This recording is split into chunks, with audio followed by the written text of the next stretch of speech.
Okay, so for week 4 of winter anime, we got some more shows coming in out here.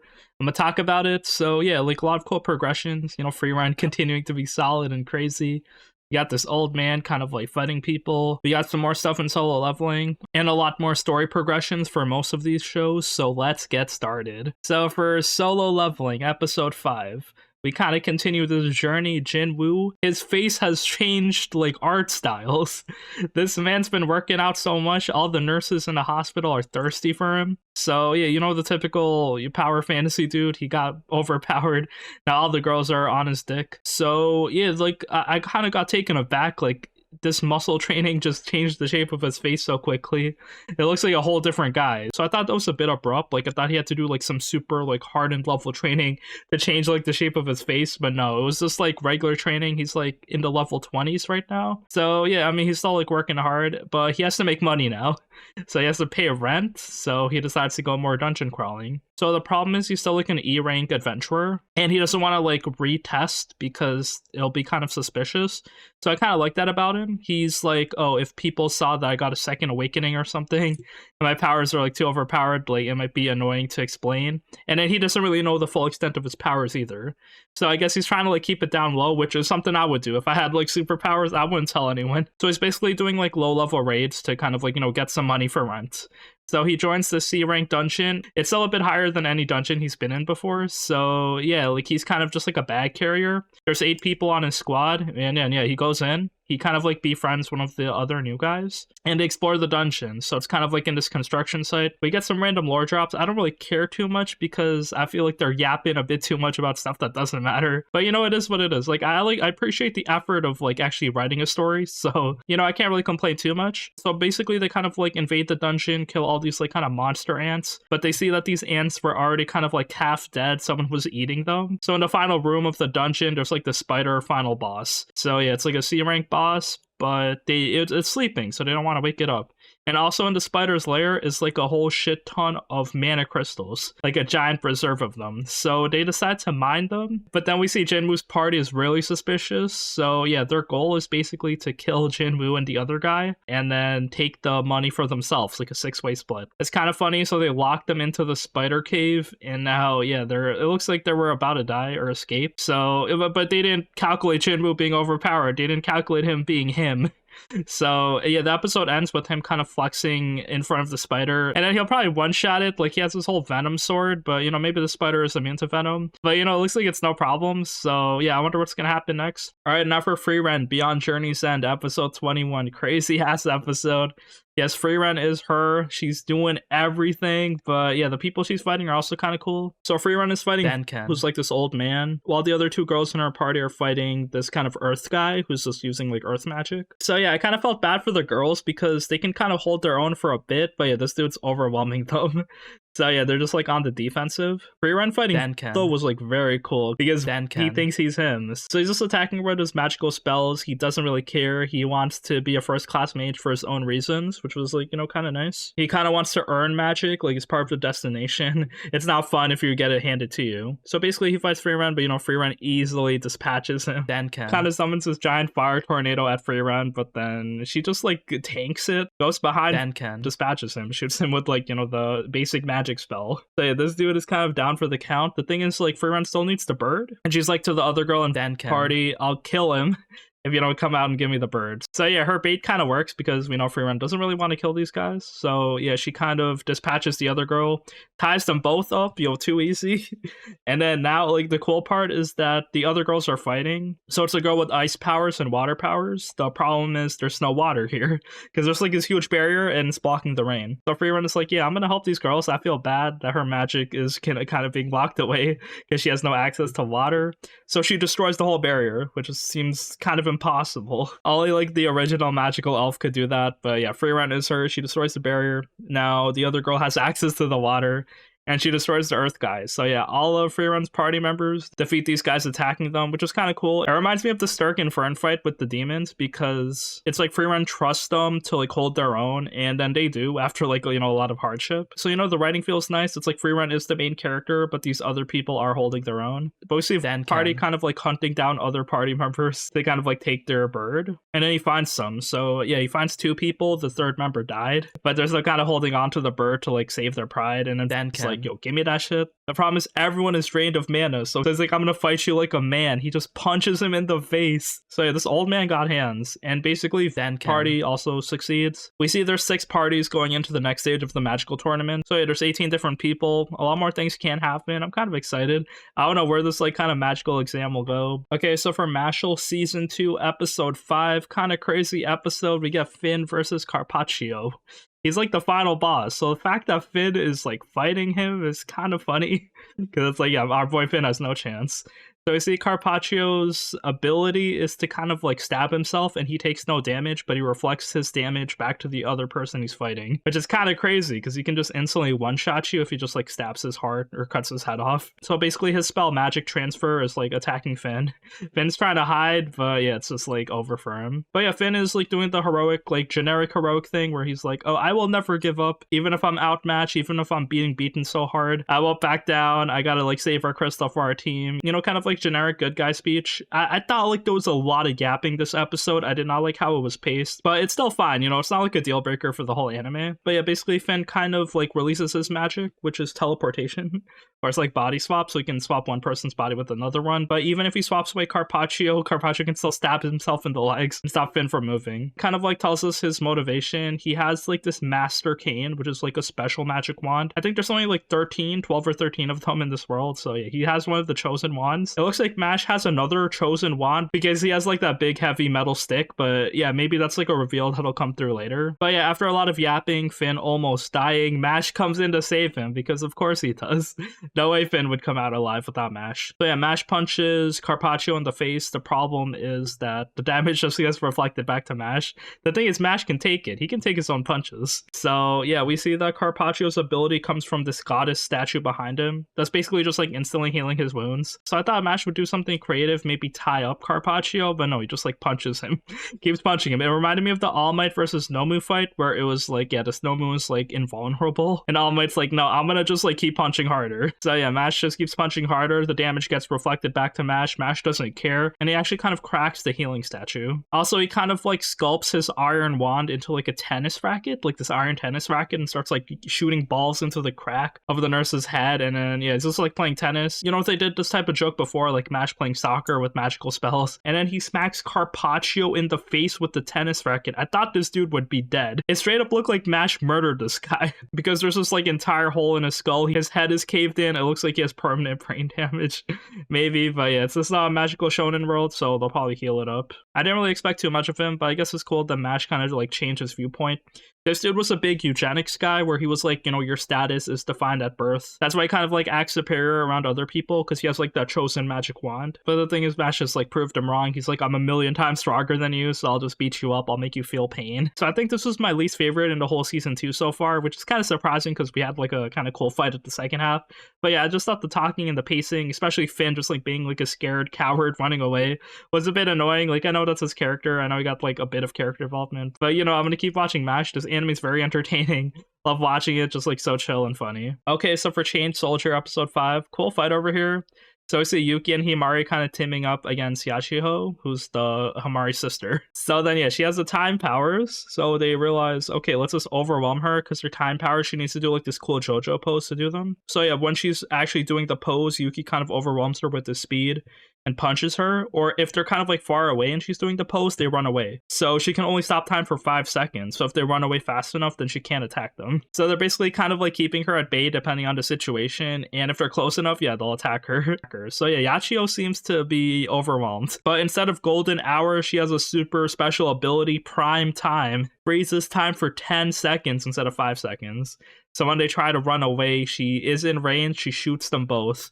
So now Yuki's like super injured. Himari has like some kind of gunshot wound on her side. They're kind of like defeated, but Yuki tells Himari not to give up because Yachio's kind of yapping a lot. So I mean, this is a good thing, having the villain kind of like be overconfident, talk, and not finish off the job. So basically Yuki inspires Himari. They don't give up. They kind of go back up and fight again because it seems like Yachio, she can't use the prime time ability anymore. So yeah, they have one more opportunity. They both kind of team up. Himari kind of climbs on Yuki and then they charge and rush her. So then Yachio stops time and then to do a cool move to kind of counter it because it was like in line with their powers. It wasn't really like an ass pull out of nowhere. So basically Yuki de-transforms. So there's like a bunch of smoke kind of blocking their vision. And then Himari kind of like goes around Yachio and it kind of like shoots her in the neck. And then, you know, we did it. We defeated the villain this time. And then I guess, you know, the relations are fine. Like Yachio actually invites Himari to join the family back. And Himari's like, no, I belong in squad 7. I found a place where I belong. But yeah, after all this fighting, Yuki deserves the reward. This is what we're waiting for. So yeah, this is it's a kissing reward now. So they kind of like hug, kiss. She kind of feeds him water through her own mouth because he's thirsty. And then yeah, she's just like, you know, sucking on his lips, biting them a little. A good amount of fan service. I saw some complaints because there was like this kind of bubbly pink filter vignette like going on, so you can't really see the whole thing.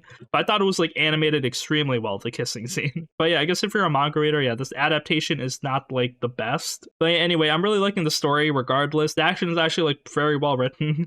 So yeah, everything feels nice. Yuki gets his reward, and I guess we're going to the next round of the tournament. I think the problem is like there's still a few problems. One is that no one really has any grudges anymore. So we see there's more villains coming in. It's more of the Shukis, but they're like the humanoid versions. So yeah, I guess they're gonna kind of join in on the fight. Okay, so for Undead Unluck episode 17, kind of crazy episode. Every episode's crazy, but yeah, the fight kind of continues here. I liked it. So Billy, he has everyone's power basically. He has Top's power, Unstoppable. He has Unjustice. He's telling Fuko to like jump off a table, and then yeah, he has Undead, so he can't be killed, of course. So yeah, this dude's kind of crazy. His power is unfair, like I've said. So yeah, Billy's kind of showing his true colors. The reason he kind of like joined the other organization is because yeah, he doesn't believe they can kill God. So he's kind of taking everything for himself. He's using the power of Uma Burn to kind of fly up and steal the round table. So yeah, they're kind of stopping him. We see the electric guy's daughter actually, which was kind of cool. I didn't realize they were related, but she's kind of like controlling the building using like technology to stop Burn. Fuko uses her unluck on Andy, cuts his head off and yeets it inside of the Burn body.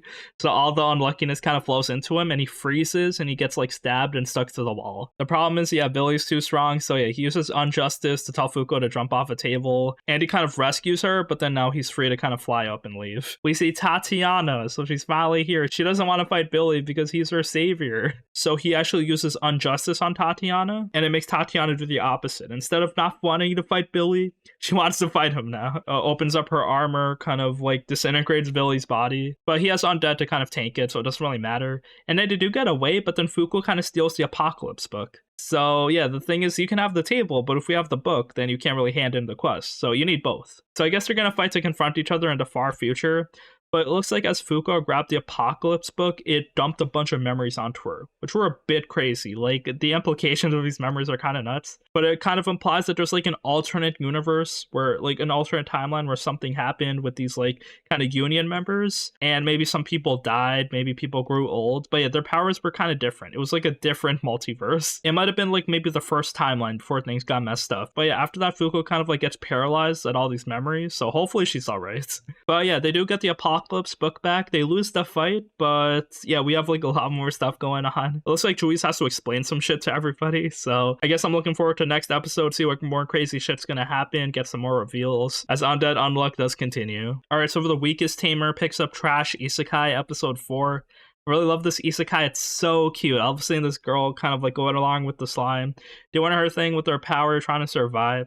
It's funny, this anime reminds me of like a shitty isekai I saw like a while ago, which was like a dude who gets a second character class and becomes overpowered, where he also has the taming ability. But yeah, I thought that anime was actually kind of underrated, because when I was watching this one, it reminded me of that one. And then I looked back on it actually, and I was like, wait, this show, like, it's definitely generic, but like the character moments were like somewhat well written. So yeah, I thought that was like a kind of interesting comparison I want to make if anyone else felt that way. But basically, this anime's so cute. This one shows Ivy kind of making a lot of money, and then she finds a bunch of people getting killed by a monster, so she reports it. And then she also finds a bunch of magic bags being thrown around, which she really likes because it's like infinite storage for her. So yeah, some of these magic bags are older models, so you can only fit 1 or 2 magic bags in them. But yeah, she's basically trying to put magic bags in magic bags.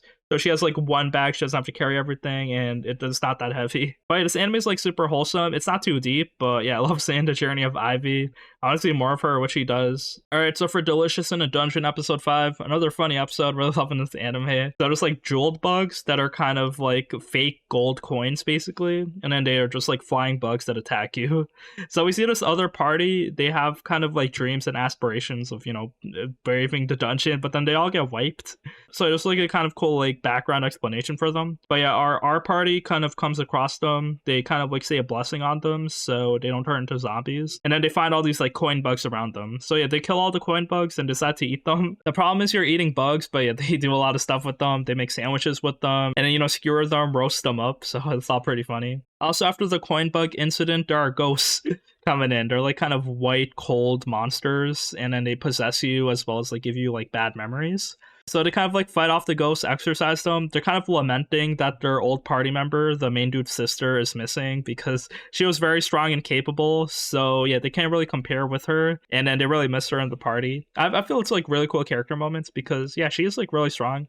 I like her as a character. She's like super positive, and then she had to sacrifice her own life to save her party. So it's all very admirable. Anyway, as they kind of like hit the ghosts with holy water, they make holy water ice cream. They see like the water has like been cold touching the ghost and it's been frozen of it. So they put some kind of cool like slime shavings on top of the holy water and they have like shaved ice basically. So it's all kind of cool, like very creative. Really love the story so far. I love getting more. It's definitely wholesome seeing them all kind of trying to save the girl now. They've been too like happy-go-lucky eating like this dungeon food, but yeah, they're still focused on rescuing her. Okay, so for Bucchigiri episode 4, yes, the gang wars do continue. So yeah, it's the Sigma gang led by Jin. He goes into the Mato gang's headquarters and then he's like, yeah, I will never forgive you. We gotta settle this now. So they're like, either give me the identity of the real person who's like kind of beating us up, or we'll like kind of fight you and take you down. So yeah, they have an ultimatum. The problem is nobody knows who's fighting them because they get like attacked and beaten up. So no one really knows who this third party is. But then yeah, we see one of the guys he actually knows, but he doesn't want to admit it because he got beaten up by them. Arjun kind of doesn't know what to do. He doesn't really want to be involved with his childhood friend Matakara, but he also wants to help Jin because he wants to get on Maharo's good side. So yeah, Jin kind of being annoying, but we see him punching this guy who's from the third party evil gang. The thing is, he tanks Arjun's punches, and we see he has his own genie stand. Ain't no way. So this dude who's actually strong and has a stand, Arjun's cheat codes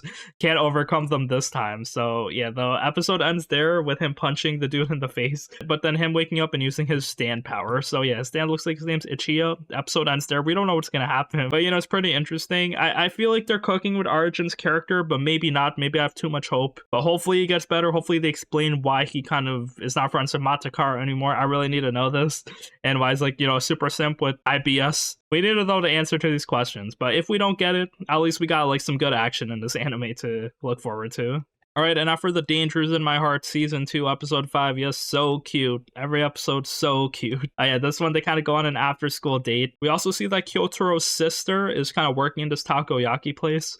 So it's kind of awkward because, yeah, they go kind of like get food and then she's there. But she gives them the food on the house. She's kind of teasing them a bit. But it's pretty funny. They also go to the movies after. So yeah, kind of like a cute date with them. We see that Kyotaro kind of like admires Yamada's skill. She's like an actress. She's a model. And then, you know, she appreciates the movies kind of differently than he does. The relationship kind of continues. And then Yamada also invites him to watch her model. So yeah, he gets introduced with all her girlfriends. He feels like a bit inferior. Like he's not kind of used to this like professional situation. He doesn't feel like he belongs. You know, we also see Yamada's kind of agent also like telling Kyotaro to back off, but then he admits that they're not in a relationship. They're just friends. So yeah, I mean, I guess they're gonna keep convincing each other that they're still friends. But you know, cute episode, not much to say. We'll see how the relationship progresses. They genuinely care for each other. They have a good friendship. They're getting really close, but then they also have their own insecurities that they also hash out. So, you know, it just feels so natural. Like these two people feel like characters. They don't feel like self-inserts. They don't feel like, you know, just like hot girl for no reason. All right, and now for the Apothecary Diaries episode 7 17. Kind of funny episode. I'll go over it quickly. So Jinshi has to kind of go undercover looking around. So he needs like a change of makeup. So he asks Mama to kind of like give him a makeover, make him look ugly. She has like a lot of techniques. She has like her natural makeup mold that gives her freckles. The thing is like the skin tone is a bit different, so she has to like make it from scratch. She has like spices that she feeds to Jinshi to make his voice change. So she's going all out. She's like using some like different types of oils on his hair. So yeah, she's doing all that. He kind of gets like a glow down. He's still not super ugly because, you know, Jinshi has like genetically like, you know, good looks. So yeah, him and Mama are kind of like going around the city, eating food, enjoying life, I guess. Kind of like a funny get together, like nothing too serious. But yeah, at the end of the episode, Jinshi kind of wants to know how to lower the ranking of like a high ranking sex worker. So then Mama is kind of taken aback, but you know, she tells him the secret. There's like two different type of girls, like the ones that are just like, you know, born beautiful. But then there's like the second kind of girl who's like, you know, average. So she kind of works on her skills, either tea ceremonies or like, you know, playing games, chatting, a lot of like different type of creative skills. So yeah, that type of concubine is pretty good because they're an all-rounder, and when they grow up they're still hot and sexy. So then Mama was like, yeah, the way to like reduce their value is to make them pregnant. So I mean, I guess that has implications. We gotta see next episode to find out. But yeah, it looks like that weird guy with the monocle, I don't know if he already got someone pregnant and he's just like bragging, oh yeah, I ruined her value, I am a scumbag. My watching comprehension has gone down, so I have to maybe like rewatch the last episode before this. But I thought it was all kind of interesting. They're cooking something, I guess. But yeah, a lot of chill episodes so far. Alright, so we're gushing over Magical Girls episode 5. Nothing crazy here, but we meet a new character. I think this anime is getting a bit repetitive. Well, if you like the fan service, well, I'm gonna report you to the lolly police. But jokes aside, yeah, we meet a new character, a new villain actually. So she kind of has like dollhouse powers, where she can kind of like control you and shrink you and play with you and force you to do what she wants. So yeah, she loves to do like perverted things by turning people into dolls and like, yeah, just like playing dollhouse. So yeah, she kind of like traps the magical girls in a dollhouse and then has them like suck on the blue girl's titties. It was a bit lewd, kind of funny, I guess. But yeah, I guess the main problem is I do feel bad for the magical girls because no matter what, like they were built to be like, you know, the girls. Like they were the strongest episode 1, but here they're not getting any stronger. They're getting stupider while all these villains are getting super strong. So that's why I feel bad for them. But you know, it's not that deep. You know, it's like Hiragi is the main character, so she's gonna torture these girls no matter what. But yeah, it is what it is. Yeah, we see the new girl. She made friends with Hiragi, and her power seems pretty creative. So yeah, we'll see what they're gonna do next. And yeah, that's it for the animes this week. Thank you for watching. It's kind of a quick week. I'm gonna talk about some more animes eventually in the future as I kind of catch up to more. But yeah, like a lot of cool shows. Isekais, there's a lot of them. A lot of them are nice, but a lot of them are kind of just, you know, kind of generic. The character moments are so poorly written. It's like, yeah, we get it. But yeah, besides that, we had a lot more cool shows. So yeah, thank you for watching. Leave a comment. I'll see you next week.